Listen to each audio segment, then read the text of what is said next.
নবী সাল্লাল্লাহু আলাইহি ওয়াসাল্লাম বলেছেন, তোমরা কি জানো সবচেয়ে বড় মিসকিনকে, দরিদ্র মানুষকে, মিসকিনকে? সাহাবীরা বলছেন, আমরা তো মনে করি যার সম্পদ কম সেই মিসকিন। নবীজি বলছেন, না, প্রকৃত মিসকিন সে ব্যক্তি নয়। প্রকৃত মিসকিন সে ব্যক্তি যে কিয়ামতের মাঠে উঠবে, উহুদ পাহাড়ের সমান নেকি নিয়ে উঠবে। উহুদ পাহাড় দেখেছেন তো? বিশাল পাহাড়। উহুদ পাহাড়ের সমান নেকি নিয়ে উঠবে। নামাজের নেকি, যাকাতের নেকি, হজের নেকি, ওমরার নেকি, বিভিন্ন নেকি। কিন্তু দেখবে সামনে বহু মানুষ দাঁড়িয়ে আছে। কেন দাঁড়িয়ে আছে?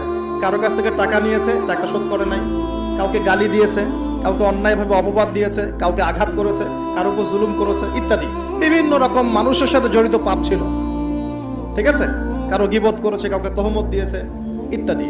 এখন আল্লাহ পাক বলবেন, এই ব্যক্তির নেকির যে পাহাড় আছে, এখান থেকে নেকি নিয়ে ওদেরকে দিয়ে দাও।